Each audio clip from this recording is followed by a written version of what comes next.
Terima kasih telah diundang karena ini merupakan pertama kali saya diundang di forum Kopindo ini, meskipun saya dulu bersama dengan Pak Angga, satu alma mater di UPI di Prodi Pendidikan Ekonomi. Nah, teman-teman bisa kontak-kontak saya untuk nanti barangkali persiapan beasiswa atau diskusi seputar ISEI ke depan bisa melalui Instagram atau kontak di nomor WhatsApp, dan saya juga memiliki channel YouTube di alamat Robi Awaludin Official. Oke, teman-teman, Bapak dan Ibu, Akang Teteh semuanya, konten kita dalam pagi hari ini kita akan kemas dengan mungkin santai tapi serius. Kita akan mulai dengan persiapan mental health, ya, mental preparation untuk kondisi saat ini dan persiapan studi teman-teman S2 atau S3. Lalu kenapa memilih LPDP? Karena saya pengalaman yang real saat ini, alhamdulillah mendapatkan beasiswa dari LPDP.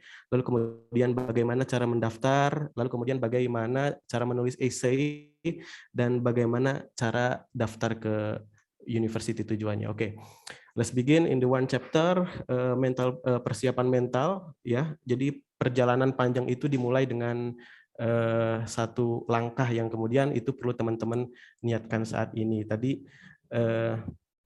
Mbak sudah menyampaikan dengan sangat gamblang tentang digital conditions today, dan saya juga ingin mengulas sedikit bahwa pemuda saat ini dan masa depan itu memiliki tantangan yang sangat challenging, ya teman-teman. Mungkin teman-teman baru banget ya di bulan-bulan ini, kita tahu bahwa di hari-hari ini karena flexing dan karena instant mentality-nya, kita tahu bahwa ada beberapa afiliator yang kemudian itu ketahuan pada akhirnya bahwa mereka telah melakukan penipuan, judi yang dikemas seperti trading. Dan binary option sudah saya sampaikan di perkuliahan di kelas-kelas dari bahkan 5 tahun yang lalu bahwa itu sebenarnya judi, ya, karena itu asetnya nggak ada dan itu harganya nggak real gitu. Jadi tantangan kemajuan saat ini dimulai dari digitalisasi, adanya blockchain yang mana kita bisa spread money dengan adanya blockchain. Lalu kemudian adanya cryptocurrency, ya, Bitcoin dan ribuan kripto atau token lainnya. Lalu kemudian ada artificial intelligence, tadi sudah juga dibahas, ya, soal kecerdasan buatan dalam berbagai macam bidang, mulai dari kamera gitu ya sampai ke mobil pintar. Lalu kemudian ada machine learning, ya, yang kemudian ini di sisi lain sangat membantu kemajuan teknologi dan bisnis, tapi di sisi lain juga menyebabkan social problem, which is pengangguran mungkin. Lalu kemudian ada yang terbaru, ada metaverse dan lain-lain. Nah, ini tuh bisa kita lihat dari dua sudut pandang, ya. Di sudut pandang yang positif bahwa kita ada quantum leap nih di generasi saat ini. Tadi di generasi alpha dan generasi yang sebelumnya ada Z, ada Y, ya. Dimulai dari Y, Z, alpha itu kita sedang dalam fase ini, dan suksesnya kita di generasi saat ini dan mendatang itu bukan karena teknologi yang dikembangkannya, tapi karena ada emosional dan spiritualnya ini, yang kemudian perlu kita jadikan landasan utama. Setelah itu baru intelektual. Kenapa? Karena teknologi just a tool gitu. Jadi teknologi itu hanya alat. Jadi siapa yang menggunakan teknologi itu dan untuk apa, itu yang nanti akan berdampaknya gitu. Misalkan kita pakai blockchain atau Bitcoin, ya, itu teknologi yang diciptakan based on the intellectual property, ya, atau IP gitu.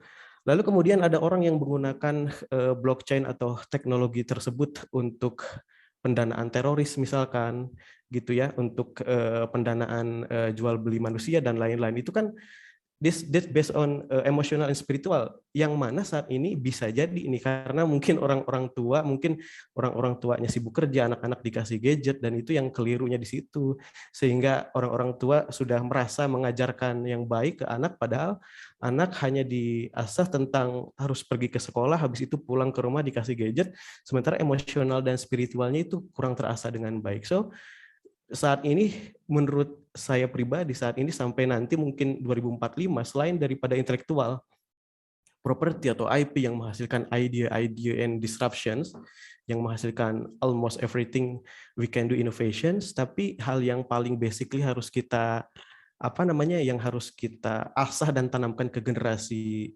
alpha, mungkin beta ya, Z juga termasuk, itu adalah spiritual dan emosional, sehingga we can drive what technology should we do gitu. Jadi kita akan bisa mendrive teknologi apa yang kita gunakan untuk kebaikan apa gitu ya, sehingga jangan sampai nih kader-kader Kopindo misalkan nanti jadi korban selanjutnya dari flexing atau dari dalam tanda kutip instant mentality yang pengen kaya karena teknologi, ya mungkin pengen kaya jadi akhirnya it's too good to be true, that's not true gitu.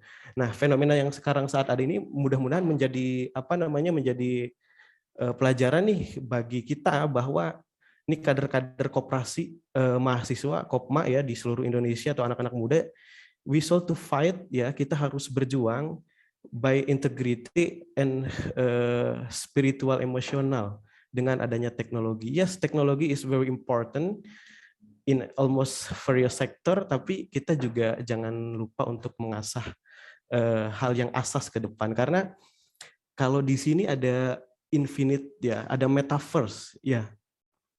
Jadi metaverse itu kan dunia baru yang kemudian ini secara filosofis ya, ini menghasilkan infinity ya, ke tak terbatasan. Dan ketika tak terbatasan dipahami oleh orang tanpa memahami dasarnya bahwa wah gue bisa ngelakuin apapun nih, dan itu bahaya juga gitu. Bahaya dalam artinya kita nggak tahu, yang penting kita cuan-cuan gitu ya, main tapi anggapan kita tak terbatas, dan ini bahaya sehingga jangan sampai kita melupakan adanya kehadiran Tuhan, terus kemudian adanya adab, akhlak atau pendidikan. Nah, yang kemudian ini sebenarnya yang saya lihat trennya sih ke arah situ kalau arah ke bahayanya. Namun saya pikir Indonesia dengan adanya Komisi 10 gitu ya, dan kolaborasi dengan kebijakan-kebijakan pendidikan dan orang tua yang kemudian sampai saat ini semakin sadar ya adanya parenting hal yang seperti ini. Mudah-mudahan hadirnya metaverse ini dibarengi dengan kondisi pendidikan keluarga yang baik untuk mempersiapkan kita ke depan, sehingga tidak lahir nanti orang-orang yang penting mereka yang semaunya mereka inginkan, tapi mereka bisa mendapatkan bisa memanfaatkan teknologi sesuai dengan apa yang dibutuhkan dan kebermanfaatan gitu. Lalu ada instant mentality yang kemudian ini lahir dari dunia digital ya secara negatifnya, tapi dunia digital as positively justru ini sangat bisa rapidly boost the komunitas ya. Jadi secara cepat justru di dunia digital kita di digital ini di quantum leap ya. Artinya lompatan yang sangat besar itu terjadi di generasi saat ini gitu, yang kemudian dari generasi dulu sampai di generasi dulu itu nggak ada. Tadi sudah disampaikan juga kalau sekarang kita bisa dari kamar aja dapat endorsement, lalu kemudian nge-review produk ya buat konten-konten positif di YouTube, itu ternyata menghasilkan cuan gitu. Tapi kalau dulu nggak ada, dan saya lihat mungkin channelnya Raffi Ahmad mungkin udah 60 juta, lalu kemudian channel Mbak Alifa juga sudah sangat banyak, kalau saya masih remeh gitu kan. Itu memungkinkan kolaborasi dalam digital itu sangat bisa, dan justru kolaborasi itu bisa menjadi ruh dalam dunia digital ke depan. Jadi teman-teman di Kopma ini bisa memanfaatkan dunia digital untuk kolaborasi, karena dengan kolaborasi memanfaatkan teknologi itu apa namanya sangat bisa mempercepat pertumbuhan dalam marketing atau dalam bisnis lain. Nah, kuncinya supaya kita tidak tidak menuhankan teknologi atau tidak terkungkung oleh teknologi. Jadi jangan sampai kita main TikTok 6 jam gitu kan tanpa ada tahu mau kemana ngapain. Padahal seharusnya jika kita punya visi, misi, strategi yang jelas, kita justru harus bisa buat konten yang positif. Maka dari itu kita harus belajar terus dan membangun jejaring dan kolaborasi, ini yang penting gitu. Nah, bicara ke hal yang lebih serius gitu kan, justru ada sesuatu hal yang kemudian bisa jadi luput kita lihat ya dalam hal kondisi saat ini. Mungkin kalau anak-anak muda yang gandrung ke Bitcoin atau kripto yang lain, mungkin yang mereka pikirkan adalah cuan gitu ya.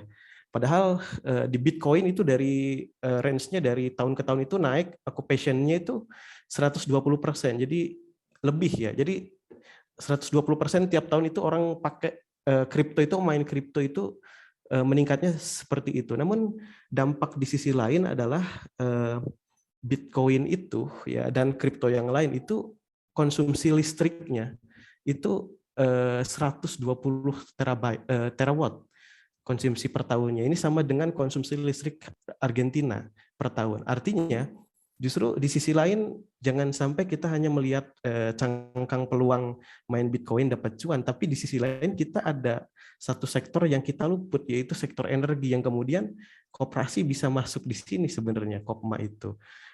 Di sisi lain, di sisi energi, kebutuhan ke depan ini akan semakin tinggi karena orang pakai internet, orang pakai Bitcoin, nambang ya, VGA-nya banyak, gudang mesinnya banyak gitu kan.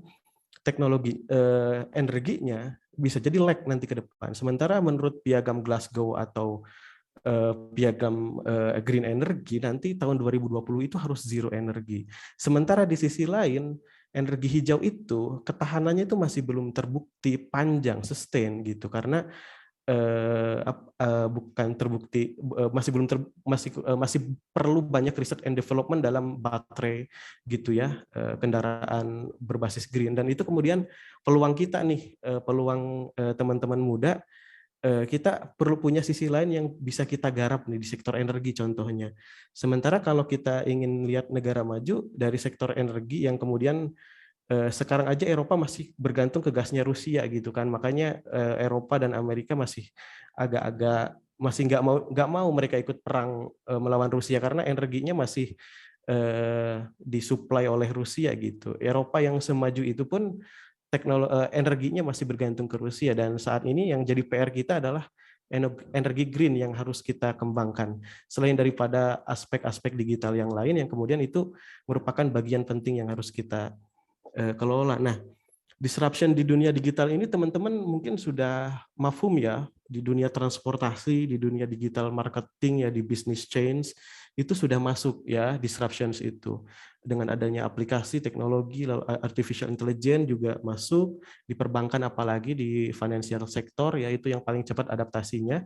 Lalu kemudian namun di sisi lain banyak sekali sebenarnya sektor-sektor yang masih undisrupt, yang masih belum terdisrupt dengan teknologi, yang bisa jadi dengan keahlian kompetensi dari teman-teman di masa depan ini bisa teman-teman garap nih. Misalkan di sektor energi tadi ya, energi kita masih bergantung ke energi bahan bakar fosil ya, kemudian di sisi lain kita harus transform ke green energy. Namun green energy ini masih banyak riset development yang perlu kita lakukan sehingga nanti ke depan reliable. Nah, ini lahan juga untuk teman-teman teliti dan kembangkan sehingga mudah-mudahan nanti bisa jadi cuan juga. Lalu kemudian di pariwisata disruption-nya masih sampai ke taraf application atau apps gitu, belum ke bisnis modelnya gitu ya, belum ke hal-hal yang lebih teknis simultannya, belum terjadi disruption di sini. Lalu kemudian ke healthcare Pak kan sudah ada Halodoc dan lain-lain, betul, namun there's not model business enough gitu, jadi itu belum model bisnis yang simultan tuh. Jadi bagaimana kita bisa jika ada sakit di rumah itu sudah terintegrasi dengan rumah sakit, sistem pertolongannya seperti apa itu belum. Sampai saat ini healthcare masih ke taraf inovasi di muka aja gitu ya. Kita telepon dokter by app seperti itu, tapi ke supply chain model bisnisnya belum. Dan ini juga peluang teman-teman untuk melakukan penelitian dan pengembangan di sini. Lalu kemudian di education sekarang lebih bagus gitu ya. Mungkin ada Ibu Wakil gitu kan. Saat ini kalau lihat secara praktis ya, secara pelaku di kampus, inovasi dan digitalisasi di kampus sudah luar biasa. Namun perlu diarahkan atau didampingi lebih lanjut sehingga model-model inovasi dalam pendidikan itu tidak menghilangkan ruhnya gitu, sebagai pendidikan memanusiakan manusia. Dan education ini penting banget untuk diinovasi, tapi di sisi lain penting juga untuk tetap dijaga ruhnya. Lalu kemudian di pertanian juga masih panjang nih tantangannya. Kalau sampai ke drone pertanian yang nyemprot pestisida dan lain-lain itu oke, but itu hanya sampai ke tataran teknis aja. Bagaimana kita membangun suatu model atau sistem hilirisasi produk pertanian itu masih riset development-nya sekarang masih berjalan nih. Banyak anak-anak muda yang kemudian menciptakan iGrow dan model peer-to-peer lending ya, model pendanaan pembiayaan, dan itu masih berjalan dan itu masih belum ada yang baku ya, masih belum ada yang baku di Indonesia ini, sehingga ini juga menjadi peluang bagi teman-teman koperasi mahasiswa nih, bagaimana mengintegrasikan kecerdasan buatan dengan pengelolaan di sawah hingga produk olahan pertanian itu sampai ke konsumen gitu. Meskipun banyak banget startup yang sekarang tumbuh dan banyak juga yang mati, lalu kemudian itulah peluang kita untuk mengisi legasi kita ada di situ. Lalu kemudian di peternakan juga sama gitu ya, pertanian dan peternakan juga sama. Kalau di pertanian misalkan ada drone, ya di peternakan ada sistem smart untuk pembibitan dan lain-lain, namun itu hanya parsial di bagian teknikalnya aja. Dan PR kita bagaimana membangun model bisnis sehingga petaninya mendapatkan harga yang manusiawi, juga konsumen mendapatkan harga yang affordable gitu melalui teknologi, dan ini peran kita ke depan. Perkebunan juga sama, dan koperasi juga mudah-mudahan melalui pemuda talk tiap pagi Sabtu seperti ini memberikan ruh baru terhadap dunia perkoperasian pemuda di Indonesia, karena saya tinggal di Kuningan ya, kok banyak banget orang-orang yang membajak koperasi untuk kepentingan sendiri. Misalkan ada koperasi pinjam uang gitu ya, padahal itu bank keliling ya, itu berkedok koperasi yang kemudian justru itu kontraproduktif dengan visi luhur koperasi itu didirikan. Dan ini pemuda pejuang koperasi ini harus speak up nih, we should to learn fast, kita harus belajar cepat, adaptations, bagaimana membangun koperasi milenial itu dengan baik dan inovatif. Nah, ini perlu kita diskusikan ke depan gitu ya. Lalu kemudian legasi kita apa nih untuk anak cucu kita? Nah, ini PR kita nih di generasi Y ya, karena saya lahir 90. Legasi apa nih? Karena mau nggak mau nih generasi Y, Z, dan Alpha nanti 2045 generasi kita nih dan turunan-turunan ini yang kemudian menjadi penerus kita ke depan gitu ya. Jadi banyak banget PR yang bisa kita lakukan ke depan, dan we start it today gitu. Jadi seperti itu. Nah, salah satu cara untuk menyelesaikan, membantu ya, lalu kemudian berkontribusi mengambil peran di dunia digital itu adalah dengan teman-teman bisa mengambil kuliah lanjut. Nah, karena tour yang diberikan oleh panitia, saya specifically mempersiapkan untuk how to get a scholarship to the abroad. Jadi saat ini kita akan lebih spesifik lagi berbicara tentang tips untuk mendapatkan beasiswa tersebut gitu. Jadi sejak S2, S1 pun dulu dapat beasiswa cuman separuh ya, beasiswa dari kampus dan beasiswa entrepreneurship. Lalu S2 itu kemarin di IPB dapat beasiswa dari swasta ya, nggak boleh sebut nama atau boleh. Lalu kemudian S3 baru daftar kemarin di akhir tahun 2021, alhamdulillah. Pertama kali daftar LPDP S3, alhamdulillah lolos ke Edinburgh, United Kingdom, yang mana di UK ini justru model bisnis koperasinya itu sangat kental banget. Nah, yang pertama yang harus teman-teman siapkan adalah persiapan mental dan lingkungan teman-teman. Jika teman-teman mungkin sekarang masih kuliah, ya pasti masih kuliah ya, semester 4, 5, 6, 7, 8, dari sekarang harus mempersiapkan mental dan lingkungan teman-teman. Teman-teman sounding bahwa ke ayah ibunya bahwa nanti someday saya ingin kuliah ke negara mana gitu kan. Lalu kemudian minta doanya dari sekarang gitu ya, karena itu penting. Doa orang tua itu penting banget. Dalam hal apapun itu penting banget gitu ya. Jadi sepintar apapun kita, jika orang tua nggak ridho itu nggak akan ada aja jalannya gitu ya.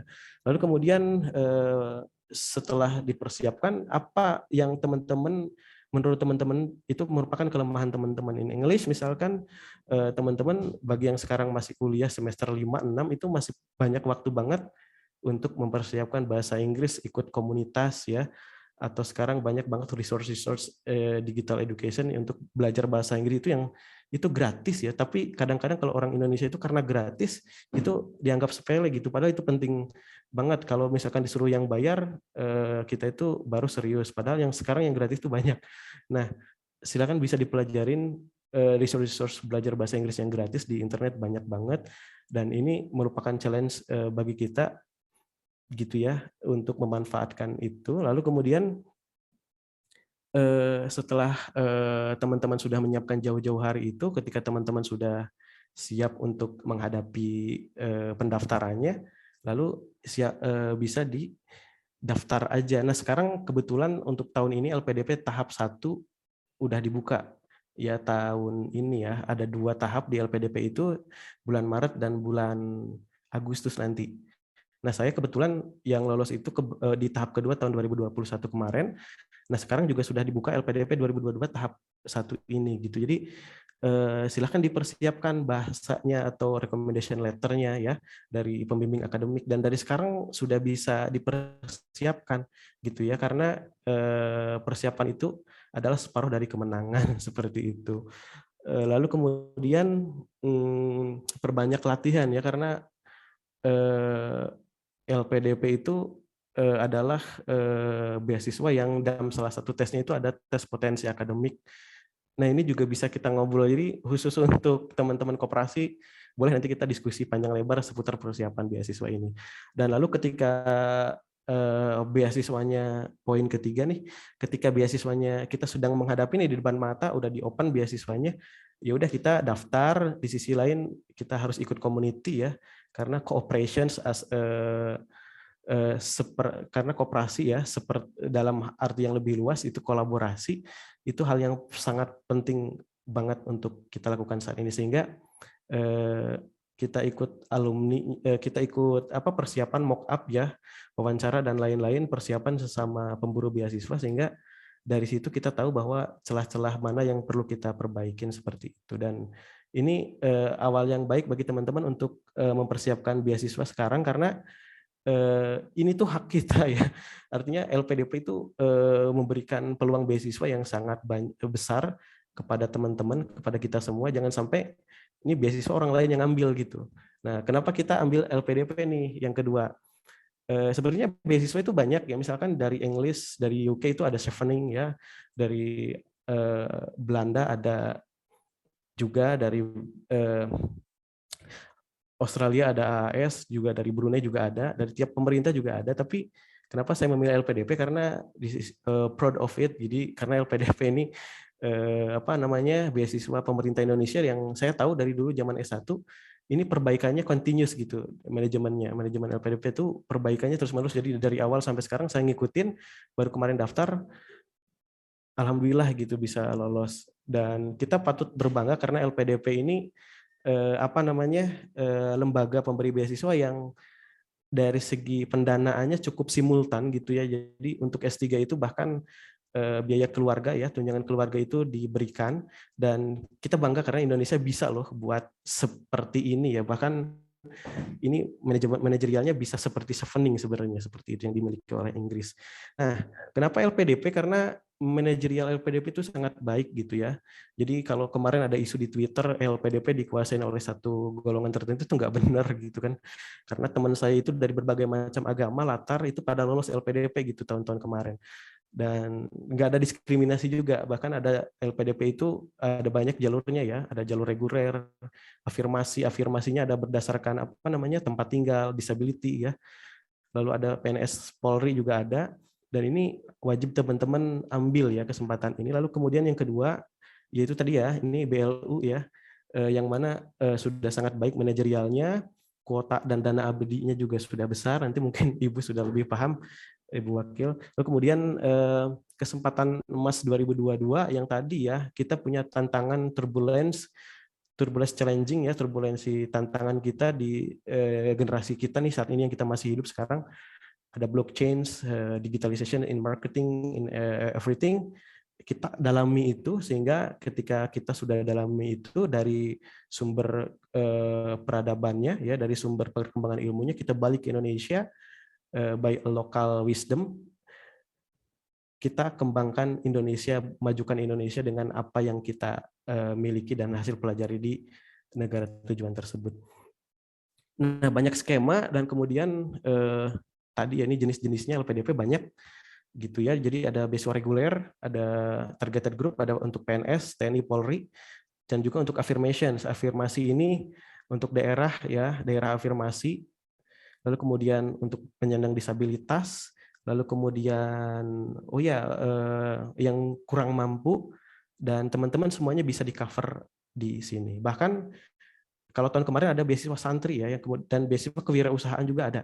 Ya, jadi ini entrepreneurship ini kental dengan Kopma kan. Jadi teman-teman bisa daftar di jalur LPDP kewirausahaan seperti itu. Lalu yang poin ketiga, bagaimana cara mendaftar ke LPDP gitu ya. Jadi bagaimana kita bisa mempersiapkan masa depan itu dengan memberikan yang terbaik saat ini gitu. Jadi masa depan itu jangan dihayal-hayal aja, tapi jika kita ingin do better in the future, do best today gitu. Nah, teman-teman nih lebih ke teknis lagi gitu kan. Teman-teman bisa pantau terus jadwal LPDP di websitenya, lalu kemudian sekarang sedang buka, ya nanti akan dibuka lagi Agustus di tahap kedua. Jangan khawatir jika belum persiapan, bisa nanti tahun depan atau nanti di tahap kedua. Lalu kemudian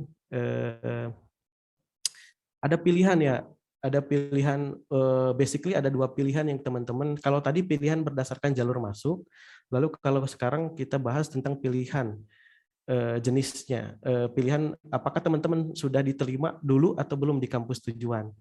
Nah, kalau teman-teman belum diterima di kampus tujuan, itu teman-teman bisa juga ngambil LPDP. Jadi di LPDP itu nggak mesti teman-teman harus diterima dulu nih di kampusnya. Karena kan kalau kita kuliah S2 atau S3 mungkin di luar negeri ya, sama juga di Indonesia, itu ada dua tahapan yang berbeda. Kita ada juga sih kampus yang memberikan kita diterima dan kita juga dapat beasiswanya ada. Cuman kalau di LPDP ini kita daftar ke kampus dan daftar di LPDP itu something different gitu ya. Nah, kalau teman-teman belum mendapatkan LOA, Letter of Acceptance, atau surat penerimaan dari kampusnya yang tanpa syarat gitu ya, nah, teman-teman bisa daftar untuk memilih 3 kampus tujuan gitu ya. 3 kampus tujuan itu misalkan nih teman-teman mau belajar ekonomi koperasinya ke Jerman ya, ke Inggris dan ke Belanda, dipilih kampusnya 3 yang mana. Bahkan saya belum dapat nih penerimaannya, ya nggak apa-apa, pilih dulu aja 3 dan teman-teman ikutin seleksi LPDP-nya. Namun dipastikan yang 3 itu adalah tujuan yang bidang ilmunya itu sesuai dengan rencana pembangunan ya yang dituliskan LPDP dan ada di listnya kampusnya gitu. Jadi jangan sampai kita milih kampus ternyata rankingnya itu lebih baik kuliah di UI misalkan seperti itu. Nah, jangan sampai seperti itu. Dilihat juga LPDP juga mengeluarkan list kampus yang ingin ditujunya. Namun ketika teman-teman sudah daftar duluan dan sudah dapat nih, teman-teman dapat penerimaan tanpa syarat di Manchester, baru daftar ke LPDP-nya itu juga bisa. Seperti itu. Kalau udah diterima itu harus milih 1, tapi kalau teman-teman belum daftar nih ke kampusnya itu boleh pilih 3 dulu. Jadi ini fleksibilitas yang bagi saya ini kebijakan LPDP yang sangat bagus karena ini memberikan peluang bagi teman-teman bagi yang sudah memiliki atau yang belum dapat LOA itu memiliki peluang yang sama. Oke, yang keempat nih persyaratan dan tips.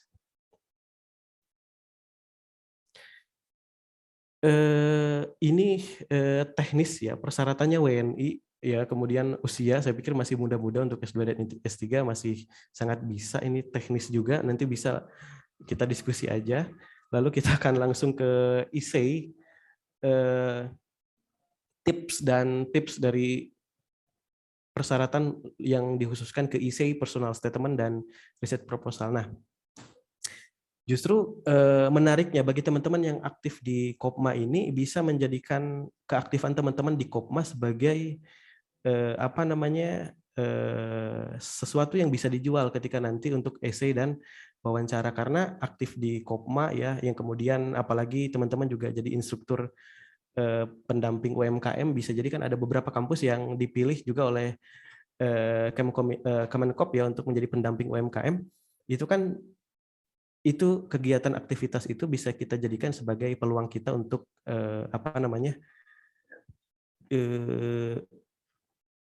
syarat untuk LPDP nih. Kita lihat nih bagaimana memasarkan diri. Nah, di LPDP itu hal yang paling penting itu adalah how to market ourselves. Jadi marketing, jadi memarket diri sendiri.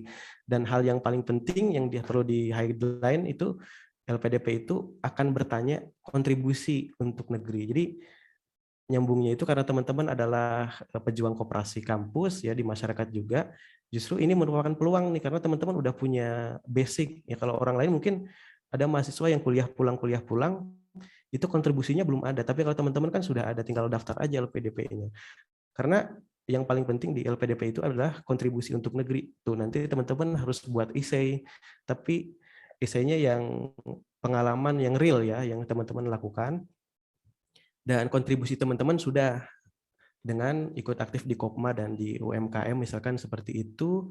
Lalu kemudian tipsnya lagi di pas nulis essay dan wawancara itu jangan berbohong, karena pengalaman kemarin wawancara LPDP itu pewawancaranya ada dua tuh. Yang satu adalah profesor di bidang kita ya, saya di Strategic Innovation Management. Yang satu di pakar psikologi nih. Jadi kalau kita ngebohong aja sedikit gitu, yo Pak saya dulu melakukan ini gitu. Padahal itu ngebohong kan kelihatan dari essay-nya itu pasti nggak lolos gitu kan. Nah dari sekarang teman-teman pengalaman kepanitiaan teman-teman, ikut aktivitas kepanitiaan di sekolah, di kampus ya atau di masyarakat itu tolong diingat-ingat sertifikatnya ada enggak gitu ya, fotonya ada enggak gitu. Nah itu ditulis ya, coba buat latihan diary gitu kan untuk nanti persiapan essay LPDP gitu. Lalu kemudian sampaikan kekurangan ya. Oke. Sampaikan kekurangan dan kelebihan diri teman-teman gitu ya. Ini juga penting